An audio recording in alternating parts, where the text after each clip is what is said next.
کسی گاؤں کے کنارے ایک خوبصورت دریا بہتا تھا۔ یہ گاؤں بہت ہی سادہ لوگوں کا تھا، جو اپنی زندگی خوشی اور سکون کے ساتھ گزارتے تھے۔ گاؤں کے لوگ ایماندار اور ایک دوسرے کے مددگار تھے، مگر اس گاؤں میں ایک چور بھی رہتا تھا۔ یہ چور ہمیشہ نت نئی چالاکیاں سوچتا اور چوری کرنے کے نت نئے بہانے ڈھونڈتا تھا۔ وہ اپنی ہوشیاری کی وجہ سے کبھی پکڑا نہیں گیا تھا۔ ایک دن چور نے سوچا کہ اب کوئی ایسی چیز چرانی چاہیے جو گاؤں والوں کو حیران کر دے۔ اس خیال کے ساتھ ہی وہ رات کے وقت دریا کے کنارے جا پہنچا۔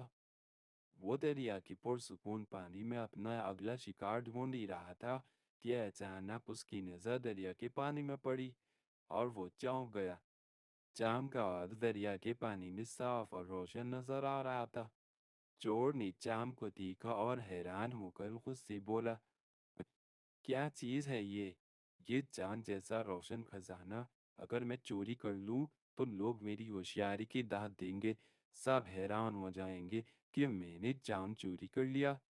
یہ سوچ کر وہ خوشی سے پھولا نہ سمایا اور فوراً چاند کو پکڑنے کی تیاری کرنے لگا۔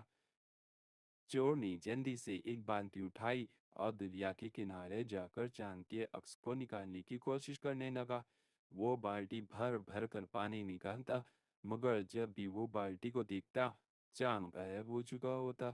چور پریشان ہو گیا، یہ چاند کتنا چالاک ہے، ہر بار میری بالٹی سے نکل جاتا ہے۔ چور نے خود سے کہا۔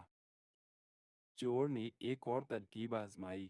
اس نے ایک رسی لی اور اسے دریا میں ڈال دیا، یہ سوچ کر کہ شاید چاند نیچے کہیں چھپا ہوا ہو۔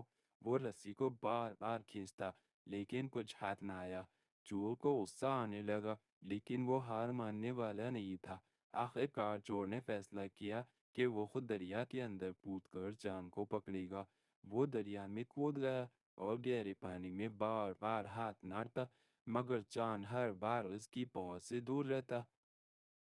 چور کی یہ حالت دیکھ کر گاؤں کے کچھ لوگ دریا کے قریب جمع ہو گئے۔ انہوں نے چور کو پانی میں اچھلتے کودتے اور چاند کو پکڑنے کی کوشش کرتے دیکھا تو حیرانی میں پڑ گئے۔ ایک بزرگ آگے بڑھ کر بولے، ارے بھائی، تم کیا کر رہے ہو؟ چور نے غصے میں کہا، نظر نہیں آ رہا، میں چاند چوری کرنے کی کوشش کر رہا ہوں۔ یہ سن کر بزرگ سمیت سب گاؤں والے ہنسنے لگے اور کہا کہ نادان، یہ چاند آسمان پر ہے، دریا میں تو صرف اس کا عکس نظر آ رہا ہے، تم جتنا بھی زور لگا لو چاند نہیں پکڑ سکتے۔ چور یہ سن کر دم بخود رہ گیا، اس کی عقل ٹھکانے آ گئی اور وہ شرمندہ ہو کر دریا سے باہر نکل آیا۔ وہ خود سے کہنے لگا، چاند تو چوری نہیں ہوا، مگر میری بے وقوفی کا سب کو پتہ چل گیا، اب گاؤں والے ہمیشہ مجھ پر ہنسیں گے۔ چور نے اس دن کے بعد فیصلہ کیا کہ وہ کبھی بھی دھوکہ یا چالاکی کے ذریعے کچھ حاصل کرنے کی کوشش نہیں کرے گا۔ اس نے طے کر لیا کہ وہ محنت سے اپنی زندگی گزارے گا اور اپنی غلطیوں سے سبق حاصل کرے گا۔ سبق: اس کہانی سے ہمیں یہ سبق ملتا ہے کہ دھوکہ اور چالاکی سے کچھ بھی حاصل نہیں کیا جا سکتا۔ اصل کامیابی محنت اور ایمانداری میں ہے، اور عقل کا استعمال انسان کو بے وقوفی سے بچاتا ہے۔ اگر آپ کو کہانی پسند آئی ہے تو اس کو لائک